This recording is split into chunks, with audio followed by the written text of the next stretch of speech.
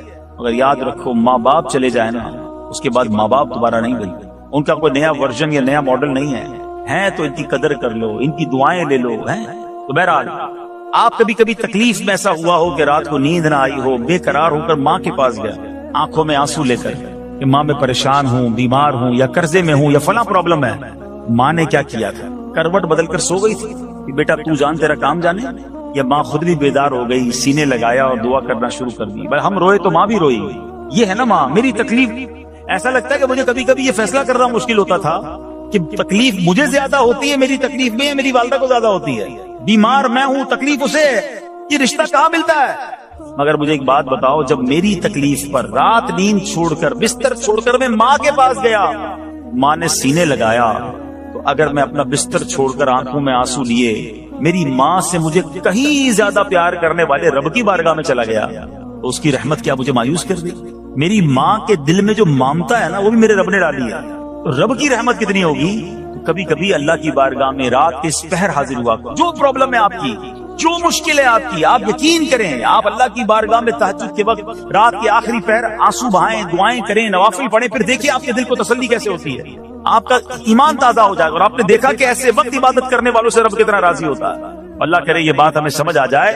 اسی طرح عظیم صحابی حضرت عبداللہ ابن مسعود رضی اللہ عنہ سے روایت ہے، پیارے آقا مکی مدنی مصطفیٰ صلی اللہ علیہ وسلم نے فرمایا، ایک بندہ رات کو اٹھتا ہے، اچھی طرح وضو کرتا ہے، پھر اللہ پاک کی حمد کرتا ہے، اس کی بزرگی بولتا ہے، اپنے نبی علیہ الصلوۃ والسلام پر درود پڑھتا ہے، قرآن کھول کر پڑھنا شروع کر دیتا ہے، یہ وہ بندہ ہے جسے دیکھ کر اللہ پاک مسکراتا ہے اور فرماتا ہے، دیکھو میرا بندہ عبادت کر رہا ہے جبکہ اسے میرے سوا کوئی نہیں دیکھ رہا۔ اللہ، یہ کاش ہمیں عادت مل جائے کہ ہم اکیلے میں عبادت کریں، انفرادی عبادت کریں، میں جانوں میرا رب جانے، کبھی تلاوت کریں، کبھی درود پڑھیں، کبھی دعائیں کریں، کبھی آنسو بہائیں، سبحان اللہ، اس کا مزہ ہی اور ہے۔ ہاں، کبھی ایسا ہونا چاہیے۔ ہم محفل میں عشق رسول کے عالم میں رو بھی پڑھتے ہیں، مدینے کی یاد ہو، نعت شروع ہو تو ہماری آنکھوں میں آنسو آ جاتے ہیں، یہ بھی اچھی بات ہے، مگر کبھی کبھی رات ایسی بھی ہونی چاہیے کہ دل میں ہو یاد تیری گوشئے تنہائی، دل میں ہو یاد تیری گوشئے تنہائی ہو، پھر تو خلوت میں عجب انجمن آرائی۔ کبھی زندگی میں ایسی راتیں بھی آنی چاہیے، وہ ہے نا، جاگ اٹھا اشکوں کا مقدر، عشق نبی میں روتے روتے کیسی گزری رات نہ پوچھو۔ کبھی کبھی ایسی رات بھی گزرنی چاہیے کہ آقا کی یاد میں آنسو بہ رہے ہوں، مدینے کی یاد میں، گھر والوں کو بھی پتہ نہ چلے، ہلکی ہلکی آواز میں کبھی نعت شریف لگا لیا کریں، کبھی مناجات لگا لیا کریں۔ ہم پتہ نہیں کیا دیکھتے دیکھتے سوتے ہیں، کاش انہی تصورات میں آنکھیں بند ہوں کہ میں سو جاؤں یا مصطفیٰ کہتے کہتے، میں سو جاؤں یا مصطفیٰ کہتے کہتے، کھلے آنکھ صلی علی کہتے کہتے۔ جو مدینے کے تصور میں سوتے ہیں نا، پھر خواب میں زیارت بھی کر لیتے ہیں۔ خواب کا ایک فنامنا یہ بھی ہے، آپ جس چیز کے بارے میں سوچتے ہوئے سوتے ہیں نا، عموماً گندی باتیں دیکھ کر، گندی چیزیں دیکھ کر سوتے ہیں، پھر ایسے ڈراؤنے خواب بھی آتے ہیں، انہیں ٹینشن بھی آتی ہے۔ فلموں میں بھی ماردار دیکھی، خواب میں بھی لڑائی جھگڑے دیکھ رہے ہیں۔ جو مدینے کی یادوں میں سو رہا ہے، جو باوضو سو رہا ہے، جو اللہ کا ذکر کر کے سو رہا ہے، جو نوافل پڑھ کے سو رہا ہے، پھر دیکھو خواب میں بھی کہاں کہاں کی سیر کرے گا انشاءاللہ۔ تو اپنی خلوتوں کو اچھا کریں، اپنے اکیلے وقت کو بھی خوبصورت کریں، آنسو بہائیں، اور سبحان اللہ تہجد پڑھنے والوں کے چہروں پر نور بھی آ جاتا ہے۔ ہاں، یہ ایک الگ نعمت انہیں ملتی ہے، اللہ نصیب فرما دے۔ اچھا، ایک اور خوبصورت کام ہے، اللہ کریم جنہیں دیکھ کر مسکراتا ہے۔ فرمایا حضرت ابو سعید خدری رضی اللہ عنہ فرماتے ہیں، رسول ذیشان مکی مدنی سلطان صلی اللہ تعالی علیہ وسلم نے فرمایا، 3 بندوں کو دیکھ کر اللہ پاک مسکراتا ہے۔ وہ قوم جو نماز میں صفیں سیدھی کرتی ہے، اور وہ بندہ جو اللہ پاک کی راہ میں جہاد کرتا ہے، تیسرا وہ بندہ جو رات کے اندھیرے میں عبادت کرتا ہے، انہیں دیکھ کر اللہ پاک مسکراتا ہے۔ جہاد والی بات اور رات والی عبادت کی بات تو ہو گئی، اب اس میں نئی بات سیکھنے کو ملی، صفیں درست کرنے والی۔ اب روز نماز پڑھ رہے ہیں، صفیں درستی کر رہے ہوتے، امام صاحب کہہ کے تھک جاتے، کاندھے سے کاندھا ملائیں، صفوں کو سیدھا کریں۔ صفوں کو سیدھا کرنے والوں کو دیکھ کر رب کی رحمت مسکراتی ہے، رحمت برستی ہے۔ اب یہ کتنا آسان کام ہے، مگر اس کی طرف بھی توجہ نہیں ہوتی ہے۔ یاد رکھیے کہ صفیں سیدھی کرنا یہ بڑی نیکی ہے، اور اللہ کرے کہ ہم اس پر عمل کرنے والے بنیں۔ اور صفیں درست نہ کرنا ترک واجب، ناجائز اور گناہ ہے۔ سیدھی صفے نہیں کرتے، نہیں ناجائز کرتے ہیں، گناہ کرتے ہیں. صف درست نہ کرنے سے نماز ناقص رہ جاتی ہے. اور یہ بعض اوقات وہ کہتے ہیں یار ہمیں اس نماز میں وسوسے بہت آتے ہیں. روایتوں میں آتا ہے صف درست نہ کرنا نماز میں وسوسے آنے کا سبب ہے. صفیں ٹھیک نہیں ہوگی نا، عجیب عجیب سی باتیں دماغ میں آئیں گی. کیوں؟ حدیث پاک میں آتا ہے شیطان تمہارے درمیان بھیڑ کے بچے کی طرح گھس جاتا ہے. شیطان صفوں میں گھس جاتا ہے. صف سیدھی نہ کرنے میں چہرہ بگڑنے کا اندیشہ ہے. اب ذرا غور کر لیجئے یہ کتنا ضروری ہے. قرآن کریم میں ایک سورت ہے سورہ صافات. اس مبارک سورت کی پہلی آیت میں اللہ پاک نے فرمایا والصافات صفا. ان کی قسم جو باقاعدہ صفے باندھے ہوئے ہیں. حضرت عبداللہ بن مسعود فرماتے ہیں یہاں صفے باندھنے والوں سے مراد فرشتے ہیں. حضرت جابر بن سمورہ رضی اللہ تعالیٰ عنہ فرماتے ہیں ایک دن پیارے آقا مکی مدنی مصطفیٰ صلی اللہ علیہ وسلم تشریف لائے اور فرمایا تم ایسے صف کیوں نہیں بناتے جیسے فرشتے صفے بناتے ہیں. ہم نے عرض کی یا رسول اللہ صلی اللہ علیہ وسلم فرشتے کیسے صف بناتے ہیں؟ فرمایا پہلے اگلی صف مکمل کرتے ہیں اور خوب مل کر کھڑے ہوتے ہیں. سبحان اللہ، مبارک ہو مسلمانوں کو صفے سیدھی کرتے ہیں، اچھی طرح کاندھے سے کاندھا ملاتے ہیں، گویا یہ فرشتوں کا کام کر رہے ہیں، فرشتوں والا کام کر رہے ہیں. تفسیر طبری میں ہے فاروق اعظم رضی اللہ عنہ کا یہ معمول تھا جب نماز پڑھانے لگتے تو نمازیوں کو فرماتے صفے سیدھی کر لو، اے فلاں ذرا آگے ہو جاؤ، اے فلاں ذرا پیچھے ہو جاؤ. پھر فرماتے بے شک اللہ پاک تمہیں فرشتوں کی طرح دیکھنا پسند فرماتا ہے. تو صفے سیدھی رکھنا یہ فرشتوں کا انداز ہے اور اللہ کی رحمت خوب برستی ہے، گویا رب مسکراتا ہے انہیں دیکھ کر. تو اے میرے پیارے اسلامی بھائیوں، اور بھی بہت سارے کام ہیں جس کو دیکھ کر جن کو کرنے سے اللہ کی رحمت چھما چھم برستی ہے. بہرحال جب نے 3-4 باتیں سنی ہیں آج سے اس کو نیت کر لیتے ہیں کہ خوب اللہ کی بارگاہ میں ہم استغفار کریں گے، اپنے گناہوں پر معافی مانگیں گے. انشاءاللہ راتوں کو اٹھ کر جب لوگ سو رہے ہوں گے اللہ کی بارگاہ میں عبادت کریں گے. اسی طرح فرمایا کہ صفوں کو درست کریں گے اور انشاءاللہ رب کی بارگاہ سے خوب رحمتیں لوٹیں گے. اے میرے پیارے اسلامی بھائیوں، یہ سب کب ہو سکے گا کہ جب ہم اچھے ماحول میں رہیں گے. تہجد تو جب پڑھیں گے نا جب پہلے فرض پڑھیں گے، جس کی فرضی قضا ہو رہی ہے اس کو تہجد کی باری کب آئے گی؟ استغفار تو جب کرے گا جب ایسے ماحول میں آئے گا کہ جہاں گناہوں کو یاد دلا کر معافی مانگنے کا ہمیں انداز اور اس کی فکر دی جائے. تو آج کے اس پرفتن دور میں دعوت اسلامی کا یہ پیارا ماحول آپ کے سامنے ہے. اس ماحول سے وابستہ رہیں، ہفتہ وار اجتماع میں، مدنی قافلوں میں، ہفتہ وار مدنی مذاکرے میں شرکت کرتے رہیں گے تو انشاءاللہ ان نیکیوں کا جذبہ بھی ملتا رہے گا اور انشاءاللہ ایسے کام کرنے میں اللہ کرے کامیاب ہو جائے. تصور ہی کتنا پیارا ہے، یقین کریں میں شاید پتہ نہیں وہ فیلنگ آپ کو محسوس ہو رہی کہ نہیں، یہ تصور ہی کتنا پیارا ہے کہ کبھی میں کوئی ایسا عمل کر لوں کہ رب کی رحمت مجھے دیکھ کر مسکرا دے، اللہ راضی ہو جائے، اللہ خوش ہو جائے. اور کیا چاہیے، میری تو زندگی کا حاصل ہو گیا نا. تو اب یہ 3-4 کام آپ نے سن لیے ہیں، اس کو عمل کرنا شروع کر دیں. اللہ کریم سے دعا کرتا ہوں کہ رب کریم اپنی رضا والے کام ہمیں بڑھ چڑھ کر کرنے کی توفیق عطا فرمائے. اللہ پاک ہم سب کو عمل کرنے کی توفیق عطا فرمائے. صلو علی الحبیب. تو نبی پاک فرماتے ہیں قرآن پڑھنے والے کہ یہی لوگ اللہ والے اور خواص میں شامل ہیں، خاص لوگوں میں شامل ہیں، اللہ والے ہیں جو قرآن پڑھنے والے ہیں. آپ سوچو کہ ہم قرآن کتنا پڑھتے ہیں. اب چند سورتوں کی فضیلت بھی سن لو. بندہ کہ یار پورا قرآن پڑھنے میں تو ٹائم لگے گا، پورا ہی پڑھنا ہے، لیکن جب جب موقع ملے تو میں کچھ آپ کو خاص صورتیں بتا دیتا ہوں جس کی برکتیں سنتے جاؤ. پیارے آقا علیہ الصلوۃ والسلام فرماتے ہیں اپنے گھروں کو قبرستان مت بناؤ، بے شک جس گھر میں سورہ بقرہ پڑھی جاتی ہے شیطان اس گھر سے بھاگ جاتا. جب جب 2.5 پارے 2.25 پارے اگر صحیح پڑھنا ہے تو 1 گھنٹے میں ہو جاتی ہے سورہ بقرہ. 1 گھنٹہ نہیں، شیطان بھاگ جائے، برکتیں آ جائیں گی نا. جس گھر میں شیطان ہوگا کدھر سے برکتیں آنی؟ سورہ بقرہ اپنے گھر میں پڑھیں. جب مہینے میں 1 بار پڑھ لیں، روز کا آدھا پارہ پڑھیں تو 4 دن میں 5 دن میں سورہ بقرہ ختم ہو جائے گی. پڑھنے والے تو بنے نا. سنیے سورہ کہف کی کیا فضیلت ہے. پیارے آقا علیہ الصلوۃ والسلام فرماتے ہیں جو سورہ کہف کی پہلی 10 آیتیں یاد کر لے دجال سے محفوظ رہے گا. صرف 10 آیتیں. ایک اور جگہ نبی پاک نے فرمایا جو سورہ کہف کی آخری 10 آیتیں یاد کر لے دجال سے محفوظ رہے گا. اور سبحان اللہ اب جمعے کے دن سورہ کہف پڑھے، اس کی الگ فضیلت ہے. سورہ یاسین کثرت سے پڑھا کریں. پیارے آقا فرماتے ہیں بے شک ہر چیز کا دل ہے اور قرآن کا دل سورہ یاسین ہے.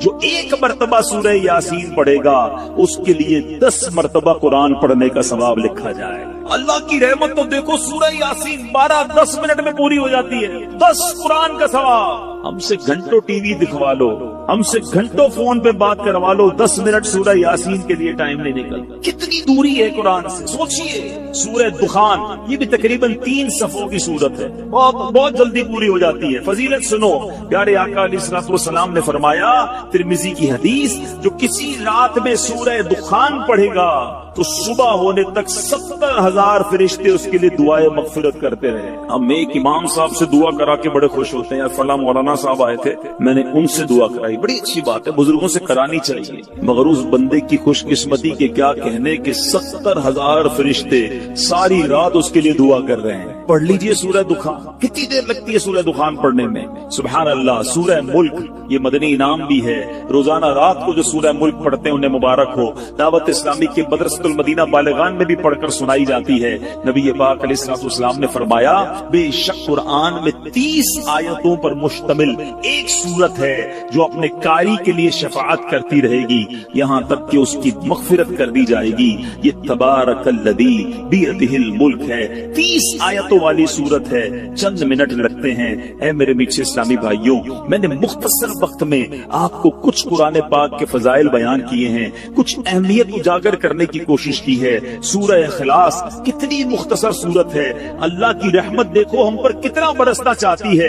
پیارے آقا علیہ الصلوۃ والسلام نے فرمایا، مسلم شریف کی حدیث ہے، آقا فرماتے تم میں سے کوئی شخص رات میں تہائی قرآن کیوں نہیں پڑھتا، 1/3 قرآن کیوں نہیں پڑھتا؟ صحابہ کرام نے عرض کیا، حضور کوئی شخص 1/3 قرآن، تہائی قرآن رات میں کیسے پڑھ سکتا؟ نبی پاک علیہ الصلوۃ والسلام نے فرمایا، قل هو اللہ احد تہائی قرآن کے برابر ہے، گویا کوئی 3 بار سورہ اخلاص پڑھ لے پورے قرآن کا ثواب عطا، اور کمال کا وظیفہ ہے۔ مگر ہم غلطی یہ کرتے ہیں کہ ہم اتنے مبارک وظیفے کو کثرت سے نہیں پڑھتے۔ آج بہت خوبصورت ایک روایت سنانے جا رہا ہوں۔ نبی پاک علیہ الصلوۃ والسلام کے صحابہ، بعض صحابہ نے فرمایا کہ جس مجلس میں، جس محفل میں، جس اجتماع میں سرور کائنات صلی اللہ تعالی علیہ وسلم پر درود پاک پڑھا جاتا ہے، اس مجلس سے ایک نہایت پاکیزہ خوشبو مہکتی ہے۔ ہم نارملی خوشبو لگاتے وقت کیا پلان کرتے ہیں کہ ایسی خوشبو ہو کہ تھوڑا دور تک جائے۔